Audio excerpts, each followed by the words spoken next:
de Jesus. Diga aí, né? Deus abençoe os irmãos. Como é bom poder estar aqui, reunidos, irmãos, na presença de Deus, para aprendermos um pouco mais da palavra do Senhor. Essa palavra que nos fortalece, essa palavra que alenta o nosso coração. Amém? Certamente esse lugar é um lugar especial, porque nós estamos reunidos em nome do Senhor. 1 Pedro capítulo 1, nós vamos ler uma porção, irmãos, da palavra do Senhor, que é muito rica, muito preciosa para a igreja do Senhor, para a nossa edificação, para o nosso encorajamento, para o nosso fortalecimento espiritual. 1 Pedro capítulo 1, dos versículos 3 ao 12. 1 Pedro capítulo 1, dos versículos 3 ao 12. Amém? Encontrou? Diz assim a palavra do Senhor. Acompanhem a leitura junto comigo. Bendito Deus e Pai de nosso Senhor Jesus Cristo, que segundo a sua muita misericórdia, repita comigo, muita misericórdia, amém, foi muita, viu, irmãos? Nos regenerou para uma viva esperança, repita também, viva esperança, amém, mediante a ressurreição de Jesus Cristo dentre os mortos, para uma herança incorruptível, sem mácula, imacessível, reservada nos céus para vós outros, que sois guardados pelo poder de Deus, repita, que sois guardados pelo poder de Deus, mediante a fé para a salvação preparada para revelar-se no último dia, no último tempo. Nisso exultais, embora no presente, por breve tempo, se necessário, sejais contristados por várias provações, para que, uma vez confirmado o valor da vossa fé, muito mais preciosa do que o ouro perecível, mesmo apurado por fogo, redunde em louvor, glória e honra na revelação de Jesus Cristo, a quem, não havendo visto, amais, no qual, não vendo agora, mas crendo, exultais com alegria indizível e cheia de glória, obtendo o fim da vossa fé, a salvação da vossa alma. Foi a respeito dessa salvação que os profetas indagaram e inquiriram, os quais profetizaram acerca da graça a vós outros destinada, investigando atentamente qual a ocasião ou quais as circunstâncias oportunas indicadas pelo Espírito de Cristo que neles estava, ao dar de antemão testemunho sobre os sofrimentos referentes a Cristo e sobre as glórias que os seguiriam. A eles foi revelado que não para si mesmos, mas para vós outros, ministravam as coisas que agora vos foram anunciadas por aquele que, pelo Espírito Santo enviado do céu, vos pregaram o Evangelho, coisas essas que os anjos anelam perscrutar. Amém? Vamos orar? Senhor, nós te louvamos e te bendizemos. Queremos te agradecer pela tua palavra e queremos suplicar mais uma vez a graça, a iluminação do Espírito Santo do Senhor, para que possamos, Senhor, entender um pouco mais da tua palavra, possamos aprender um pouco mais e que também sejamos aperfeiçoados ainda mais pelo Senhor nessa noite. Fortalece a nossa fé, fortalece, meu Deus, a fé de cada um dos teus servos que aqui estão e também de cada um que está em casa nos acompanhando por meio da transmissão. É assim que nós oramos e te agradecemos em nome de Jesus. Amém. Amém. A igreja pode sentar. Regenerados para uma esperança viva, para uma herança incorruptível, para viver uma fé que é mais preciosa do que o ouro, mesmo apurado pelo fogo. salvos, irmãos, regenerados para viver o propósito dessa regeneração, dessa fé que é a salvação da nossa alma, uma vez que nós temos uma alma que é imortal. A nossa alma, ela não vai morrer nunca, ela vai permanecer, e foi exatamente para a salvação da minha e da sua alma que o Filho de Deus, ele se manifestou. De maneira, meus amados, que na primeira epístola de Pedro, o que nós encontramos é uma profunda exposição do apóstolo Pedro, que a essa altura já era um senhor maduro, experimentado na fé, um homem com mais de 60 anos, com mais de 30 anos de evangelho, de convertido, e que agora ele escreve para encorajar os crentes, para que os crentes, os cristãos que estavam dispersos por causa da perseguição, eles pudessem ter a sua fé fortalecida no Senhor, não olhando para as circunstâncias presentes, que era uma circunstância de aperto, de dificuldade que eles estavam vivendo. Contudo, o apóstolo escreve para que os irmãos, os nossos irmãos na fé, que no primeiro século estavam sofrendo por causa da perseguição, eles pudessem se alegrar no Senhor. E ele vai tratar de uma alegria, irmãos, que não é uma alegria qualquer aqui no texto. Ele vai falar que é uma alegria cheia de glória e também indizível.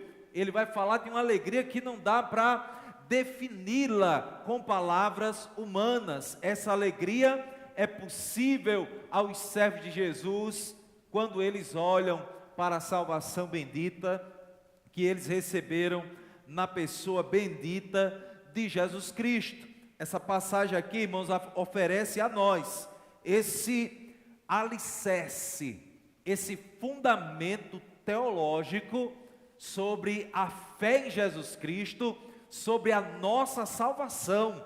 É tudo o que nós precisamos, uma vez que a nossa peregrinação aqui na terra, ela é passageira e também cheia de aflições. E aqui o apóstolo, ele não engana o seu público, ele fala que nós aqui na terra, por um breve tempo, nós somos contristados com muitas adversidades, com tribulações, mas essas tribulações, essas adversidades, têm um propósito, e o propósito é refinar a nossa fé, purificar a nossa fé. É isso que nós vamos ver, irmãos, nesse texto. Pedro aqui constrói esse argumento poderoso para fortalecer a fé dos crentes, destacando aqui a obra redentora de Jesus Cristo, a preservação divina e essa alegria maravilhosa que nós recebemos na pessoa bendita de Jesus Cristo. Você está precisando ter sua fé renovada nessa noite? Amém? Eu estou, né? Depois de um dia de trabalho, de muitas atividades, nós chegamos assim na quarta-feira à noite e clamamos ao Senhor: Senhor, renova a minha fé, tem misericórdia, fortalece a minha fé. Eu preciso meditar mais uma vez nas verdades eternas do Evangelho, porque parece que durante todo o dia as coisas desse mundo ficam nos puxando para baixo, irmãos. Literalmente, nos puxa para baixo, mas o Evangelho de Jesus Cristo, a nossa fé preciosa, ela nos ergue, ela nos faz olhar para o alto. Então, em nome de Jesus, que a sua fé, que a nossa fé nessa noite seja fortalecida por quem? Por esse Deus bendito que nos abençoa. É o que está no versículo 3. Deixe sua Bíblia aberta, seu coração também.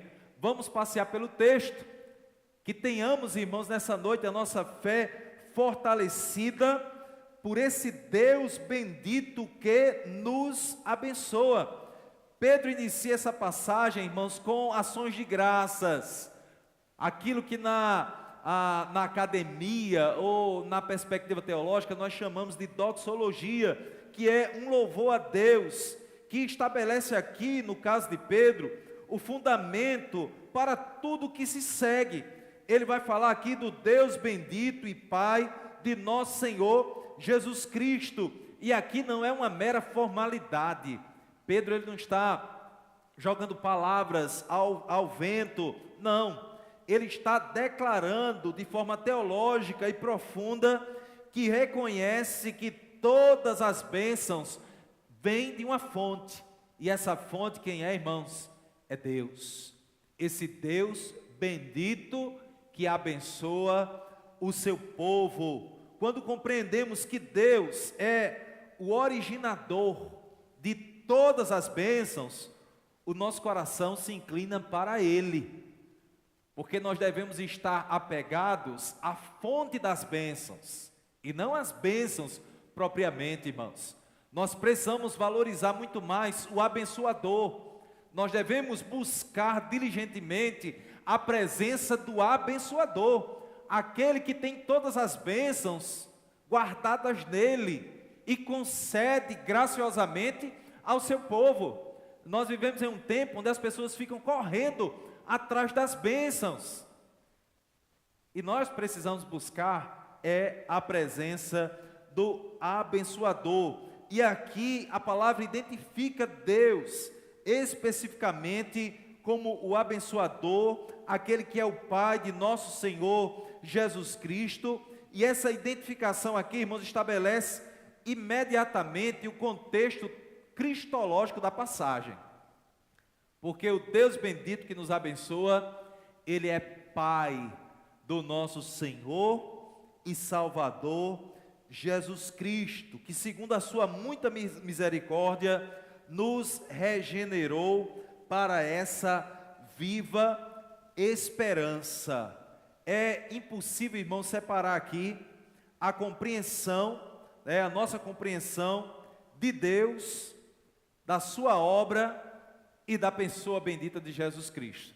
Nós precisamos olhar sempre para o Deus Pai, para aquilo que a Bíblia revela do Deus Pai, e nós vamos naturalmente conectar essa revelação da pessoa do Deus Pai à obra redentora do Filho que nos salvou. Ele nos salvou para essa viva esperança. Essa introdução aqui, irmãos, de Pedro, tem um convite para nós, para que reconheçamos que todas as bênçãos espirituais, sejam aqui, as quais ele elenca aqui no texto, a regeneração, a viva esperança, a herança celestial, a proteção divina, a salvação final, todas essas bênçãos fluem da misericórdia abundante de Deus sobre as nossas vidas. Como crentes em Jesus,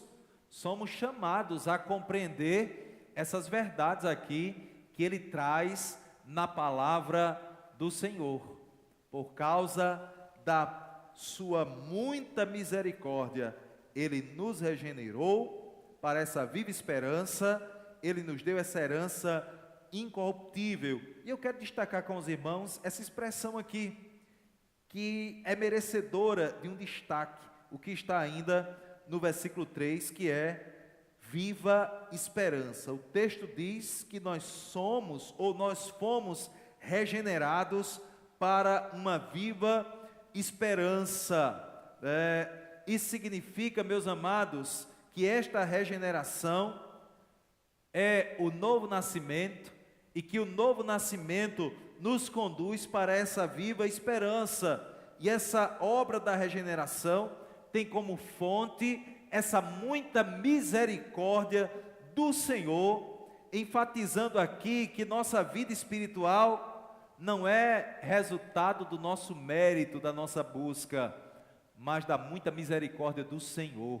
O Senhor usou de misericórdia com a minha vida e com a sua vida. E quais são as características dessa viva esperança, irmãos? Que nós fomos chamados para viver, para experimentar da parte de Deus. Essa viva esperança, a qual nós fomos chamados para vivê-la segundo a regeneração que recebemos, é uma esperança viva, não morta ou estática. Está fundamentada na ressurreição de Jesus Cristo, que é um fato histórico, comprovado.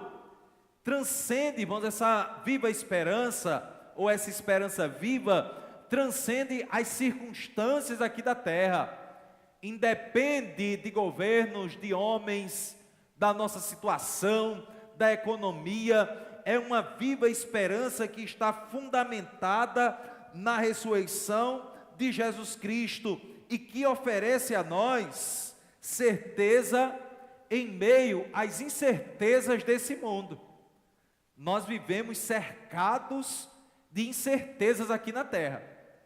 Nós não sabemos se o preço do combustível vai aumentar, se o gás vai aumentar. Quem é trabalhador assalariado sabe que isso é algo muito sério para a gente. A gente não sabe se no fim do mês o salário vai dar para pagar as contas. A gente não sabe se esse governo que aí está vai trabalhar para o bem da nação ou não. Nós não sabemos, irmãos, o que é que pode nos acontecer amanhã ou até mesmo hoje à noite ainda. Mas a palavra, ela nos chama para uma certeza em meio às incertezas desse mundo. É essa viva esperança que nos concede essa certeza e que contrasta com a esperança do mundo. Quais são as características da esperança do mundo? As esperanças terrenas, irmãos, são temporárias e são incertas. Não há garantias para as esperanças do mundo. As esperanças desse mundo frequentemente desapontam as pessoas. Isso é triste, né? As esperanças humanas, elas são limitadas pelo que podemos ver. A esperança cristã, ela é mais elevada, ela transcende a morte, o sofrimento e as circunstâncias aqui da terra. De maneira, meus amados, que o fundamento desta viva esperança, a qual foi dada aos regenerados, é a ressurreição de Jesus Cristo dentre os mortos. De maneira que, se você crer que Jesus Cristo literalmente ressuscitou dentre os mortos, você pode crer com toda certeza também que você tem uma esperança que é viva, que não é morta. Louvado seja o nome do Senhor. E eu imagino que os irmãos creem que Jesus Cristo realmente ressuscitou. Não é, irmãos? Se Ele não ressuscitou, não há sentido da gente estar aqui. Mas pelo fato de crermos que Ele ressuscitou, aqui nós estamos, adorando não um Deus morto, mas adorando aquele que vive e que reina eternamente. Essa verdade, irmãos, oferece para nós segurança. A esperança cristã não é apenas um otimismo vago, mas uma certeza fundamentada nesse evento histórico que foi a ressurreição do nosso Salvador. E ele prossegue, o apóstolo Pedro, ele vai falar aqui, irmãos, no versículo 4, dessa herança que é incorruptível. Veja o que diz o texto: para uma herança incorruptível, sem mácula, imacessível, reservada nos céus para vós outros. Esta descrição tríplice dessa herança comunica a perfeição e permanência daquilo que está guardado para os crentes. Irmãos, é uma herança que está guardada para nós, incorruptível. Significa que não está sujeita à decomposição ou deterioração, diferente dos bens aqui da terra que sofrem dano, que enferrujam ou apodrecem, né? A herança celestial permanece eternamente intacta. É uma herança incorruptível e também sem mácula. Olha o que ele diz: incorruptível, sem mácula, que significa livre de qualquer imperfeição, impureza ou contaminação moral, e também imacessível. O que é uma herança imacessível? A ideia aqui, irmãos, é de uma árvore ou de uma flor que não murcha, que não seca, que não perde a sua beleza.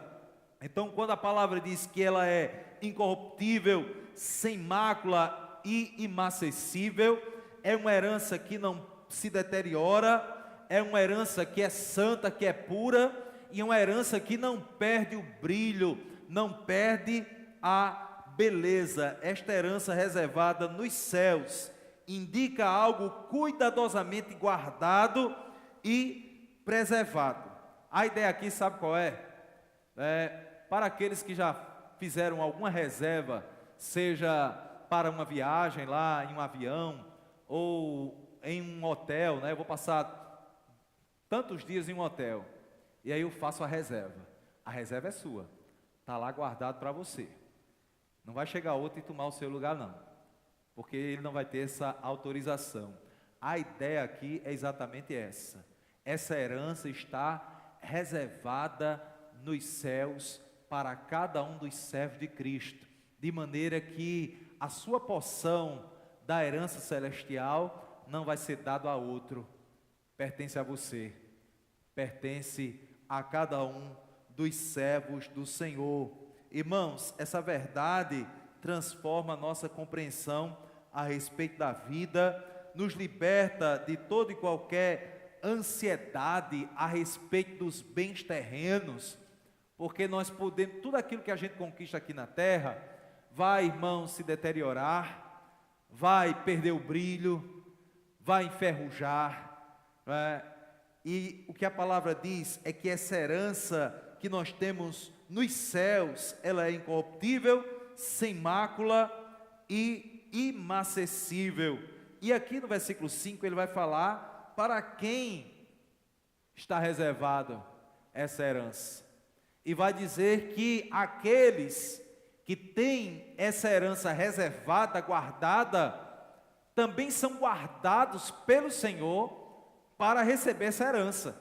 Então percebam que o Senhor, Ele guarda aquilo que Ele tem para nós e também nos guarda com o objetivo de que também nós sejamos preservados para alcançarmos ou para recebermos aquilo que Ele também está guardando para nós. O versículo 5 diz assim: que sois guardados pelo poder de Deus, mediante a fé, para a salvação preparada para revelar-se no último tempo.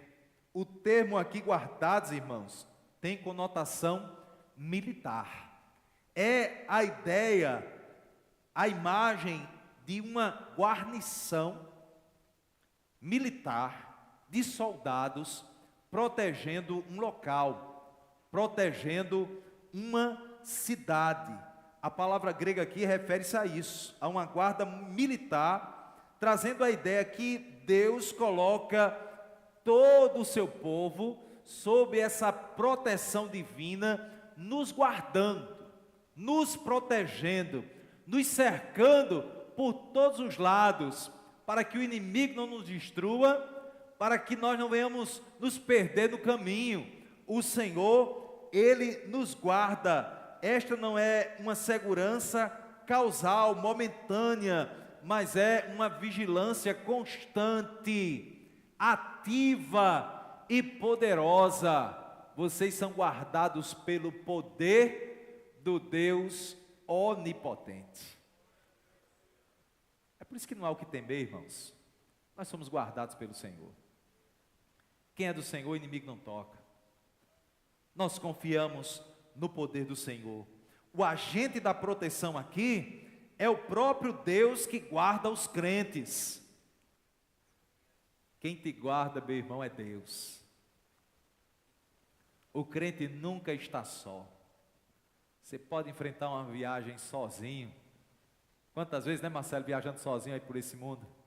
E quem está protegendo é Deus, o Deus Todo-Poderoso. E se você tiver uma viagem muito longa para fazer, e vai sozinho ou sozinha, lembre-se, você é guardado, guardada pelo Senhor. O agente da proteção aqui é o próprio Deus. E o instrumento da proteção, a proteção divina opera mediante a fé. Isto não significa que nossa fé seja a causa da proteção divina, mas o canal através da qual essa proteção é experimentada. É mediante essa fé, essa confiança no Senhor, que nós somos abençoados por Deus, por essa proteção divina. E o propósito da proteção, o texto diz, somos guardados para a salvação, preparada para revelar-se no último tempo. A preservação divina aqui, irmãos, tem o objetivo escatológico, que é a nossa glorificação final. O Senhor está nos guardando para que possamos alcançar a vitória. Deus é fiel, irmãos. É muito bom poder confiar nesse Senhor e ter a certeza que Ele está, de fato, nos guardando. Essa doutrina aqui, irmãos, da preservação divina, tem profundas aplicações para as nossas vidas. Pedro estava falando para os crentes que estavam sendo perseguidos. E a palavra vem como um encorajamento, como um fortalecimento, dizendo assim, olha, o Senhor está guardando vocês.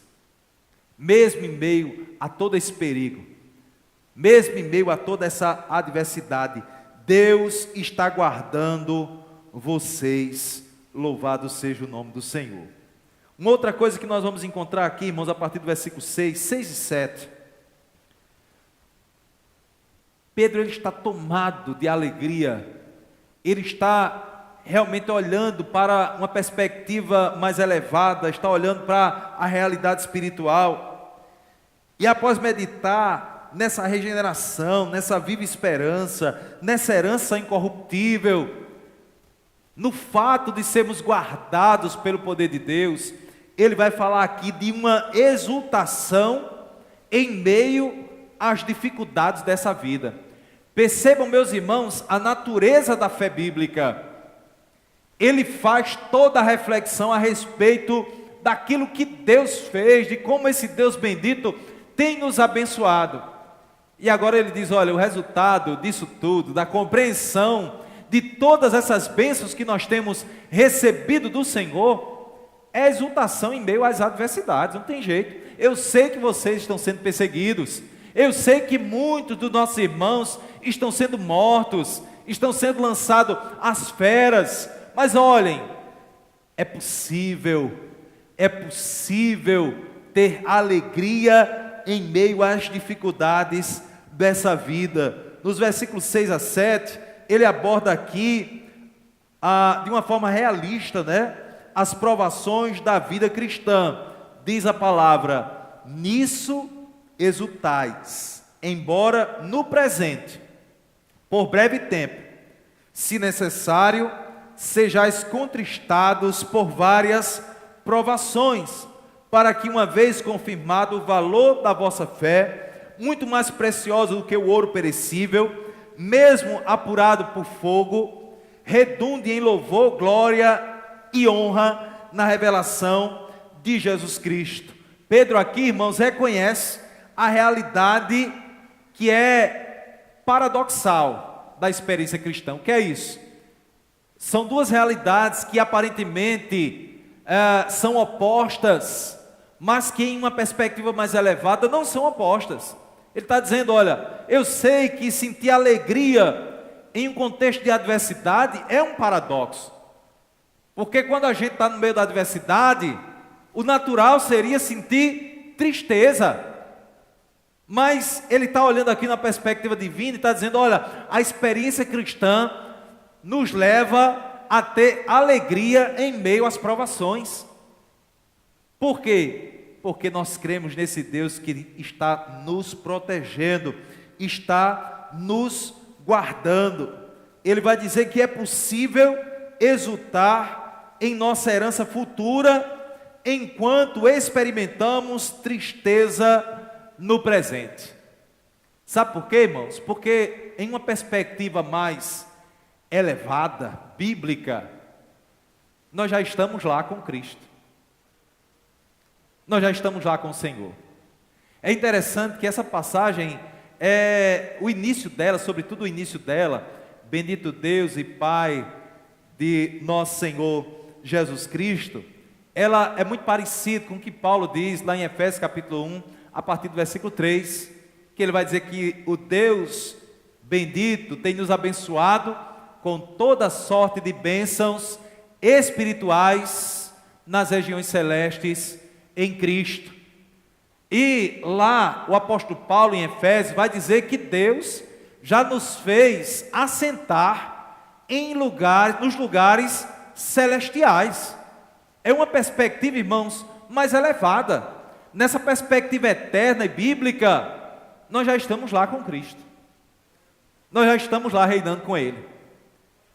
Nós estamos aqui por um breve tempo. É breve mesmo, irmãos. Mas na perspectiva espiritual a gente já está lá com Ele. Já estamos reinando com Cristo. Já estamos lá glorificados com Ele. E é essa ideia que Ele está trazendo aqui para que os crentes possam se alegrar, né? Enquanto passam por tristeza no presente, se alegram com essa herança futura, por causa dessa esperança que é viva. E aqui ele fala de provação, que são circunstâncias desafiadoras, que testam a nossa fé, que testam o nosso caráter. Você já passou por provação ou por provações, já? Você está passando por alguma provação? O objetivo é esse aqui, ó. Testar, fortalecer a sua fé.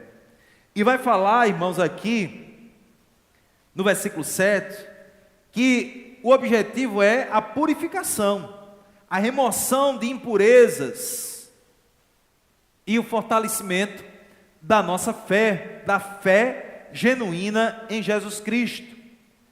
E o objetivo também é a aprovação, que aqui traz a ideia de uma fé autêntica, demonstrada e confirmada pelo teste da aprovação. Irmãos, afirmar que crê em Deus quando tudo vai bem, é fácil, né, irmãos? Não é fácil? O difícil para nós é quando a nossa fé é colocada no fogo, literalmente, no fogo da aprovação. Quando nós recebemos uma notícia triste, um diagnóstico contrário, uma reprovação, uma frustração aqui da terra. Mas aí lembre-se que é a hora de você ter a sua fé purificada. É no momento da adversidade, é no momento ruim, é no momento da notícia má, que você tem a oportunidade de dizer assim: eu não estou entendendo nada, mas eu confio no Senhor. Eu confio no Deus Todo-Poderoso. Eu sou guardado, eu sou guardada por esse Deus que é poderoso. E o objetivo final, como está aqui no versículo 7, é a glorificação. O resultado final é louvor, honra e glória na revelação de Jesus Cristo. Um autor chamado D.A. Carson, um teólogo americano, ele diz o seguinte: as provações não são arbitrárias nem punitivas para o cristão. Não são. Elas são instrumentos divinos para confirmar a realidade de nossa fé e aprofundar a nossa confiança em Deus. Então, irmãos, o crente passa por aperto? Passa, irmãos? Amém. Então, se você está passando por aperto, é sinal que você é crente. Não é? Amém. O crente passa por aperto. O crente passa por provação. A palavra do Senhor, ela não nos ilude, mas ela vai nos mostrar, olha, mas aqueles que creem em Jesus Cristo, que são abençoados por esse Deus bendito, que foram chamados para essa viva esperança, eles têm uma herança incorruptível, eterna, e são guardados pelo poder de Deus. Aí com isso em mente você diz, então eu vou passar por essa prova, vou glorificar o nome do Senhor. Isso é alimento, irmãos, para todos os dias. Nós precisamos entender isso, de maneira que o propósito último de Deus nas provações não é simplesmente fortalecer nossa fé para o nosso próprio benefício, mas para que Cristo seja glorificado através da nossa confiança, da nossa declaração que nós confiamos nele. O nosso Salvador é poderoso, ele nos salvou, ele nos ama, ele nos guarda, ele nos protege.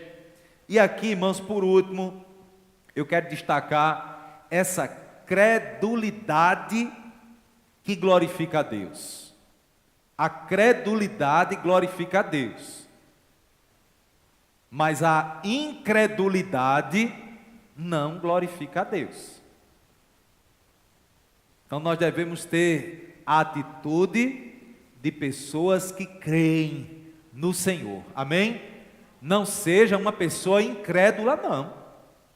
Você recebeu essa fé preciosa, a sua fé está sendo purificada, está sendo aperfeiçoada. Aí vai chegar em um momento na sua vida que você vai ter uma atitude de incredulidade, Não tenha não. Continue confiando no Senhor. É isso que nós vamos ver aqui, irmãos, nos versículos 8 a 9. É uma credulidade que exulta, que glorifica a Deus e que se alegra, mesmo em meio às adversidades. Olha o que diz a palavra. A quem não havendo visto, o que é que ele está dizendo aqui? Está dizendo, olha, eu sei que vocês não viram o Salvador com os olhos de vocês. Eu sei, ele está dizendo isso. Ele está escrevendo para a gente também, né, irmãos? Porque nós não vimos o Senhor, literalmente, com os nossos olhos aqui, terrenos, humanos. E ele está dizendo isso, olha, a quem não havendo visto, amais. Percebam, irmãos, a natureza da nossa fé, da fé bíblica. Como é que você pode amar Jesus? Você nunca viu Jesus, como é que você ama Ele? Já imaginou isso? Meu amado presbítero Simval, como é que você ama Jesus se você nunca o viu com esses olhos aqui?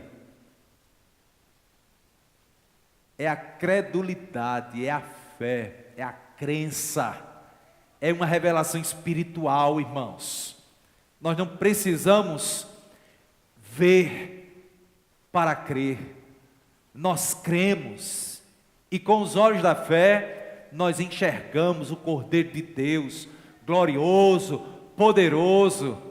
Jesus vai dizer aos seus discípulos lá, que viveram com Ele, vocês são bem-aventurados, porque vocês estão vendo. Mas mais bem-aventurados são aqueles que não verão, mas vão crer. Eles vão crer. Ele está dizendo isso.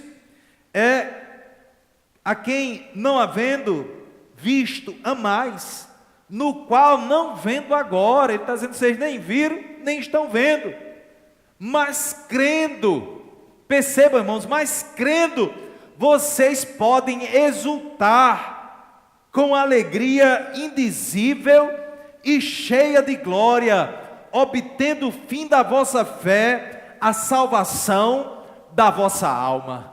Meus irmãos, o fato de crermos em Jesus Cristo é um milagre extraordinário. Eu me deparo a pensar, irmãos, diante desse texto, meu Deus, como é que eu posso amar o meu Salvador? Como é que eu posso amar Jesus Cristo? Eu nunca o vi, e nem estou vendo agora. Isso revela, irmãos, o caráter espiritual da nossa fé, a preciosidade da nossa fé. A gente fica pensando, por que o meu colega de trabalho, por que aquele meu vizinho, aquele meu conhecido não crê em Jesus Cristo? Você sabe que tem muita gente que não crê em Jesus, não sabe? Por que eles não creem? Eles não conseguem ainda olhar para Jesus com os olhos da fé. E o que a palavra está trazendo aqui é que vocês, mesmo sem terem visto, vocês o amam, mesmo sem verem agora, mas crendo nele, vocês podem se alegrar.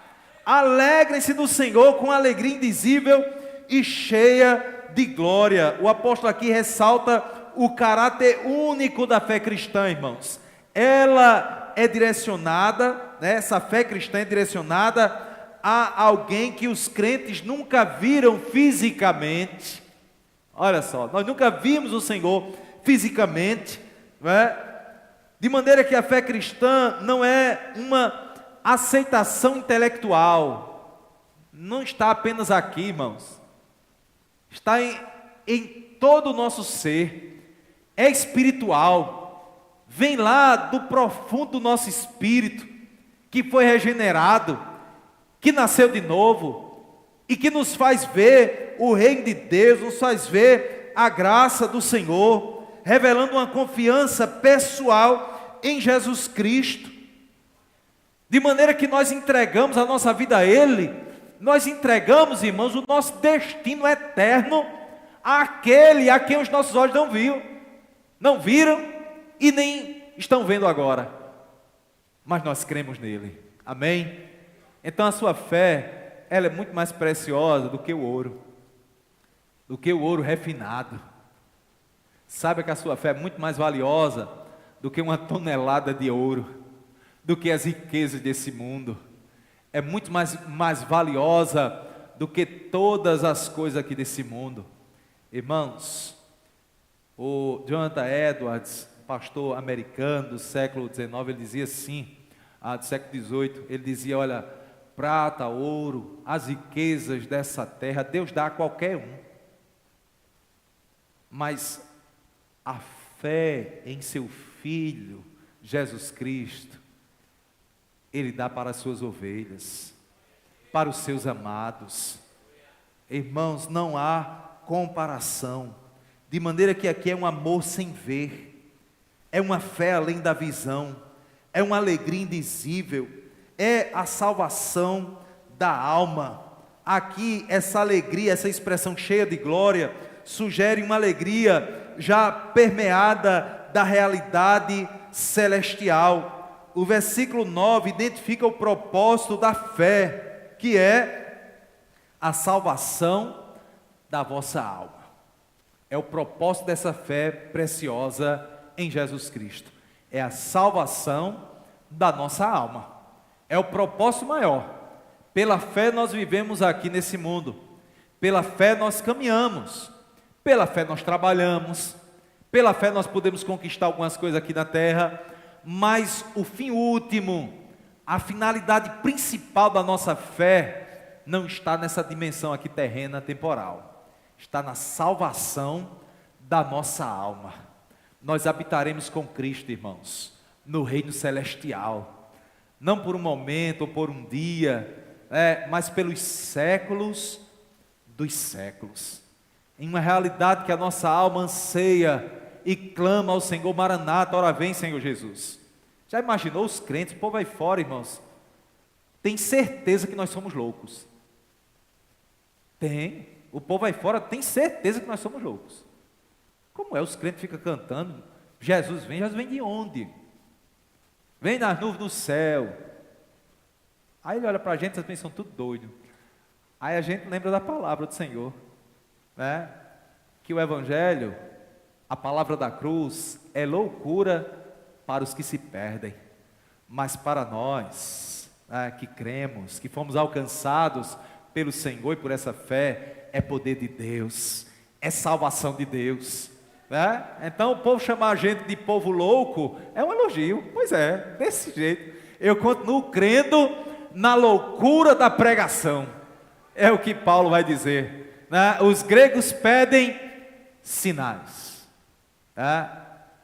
Os judeus, né? Eles pedem lá algum sinal. Nós pregamos a Cristo, poder de Deus, salvação de Deus.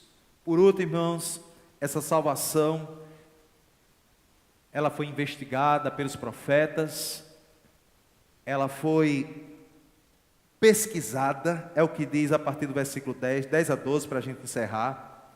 Diz assim a palavra: foi a respeito desta salvação que os profetas indagaram e inquiriram, os quais profetizaram a respeito da graça a vós outros destinada, investigando atentamente qual a ocasião ou quais as circunstâncias oportunas, indicadas pelo Espírito de Cristo, que neles estava, ao dar de antemão testemunho sobre os sofrimentos referentes a Cristo e sobre as glórias que os seguiriam.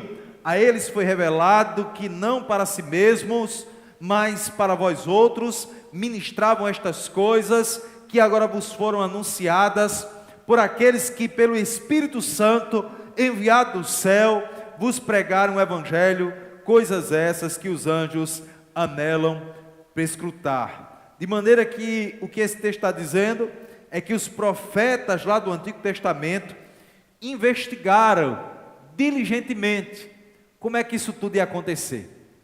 Como é que Deus iria cumprir a promessa da salvação. E a eles foi revelado o evento do Messias, o Cristo. O Messias virá. O servo sofredor lá de Isaías 53. Ele virá. E ele vai redimir o meu povo. De maneira que os sofrimentos e as glórias de Cristo que se cumpriram foi um testemunho das profecias a respeito da salvação.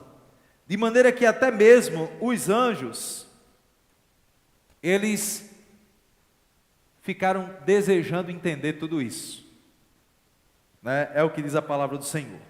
Essa passagem aqui, irmão, sobretudo esses versículos, revelam que a salvação, ela primeiro foi objeto de intensa investigação e depois foi revelada aos profetas e foi destinada aos servos de Cristo.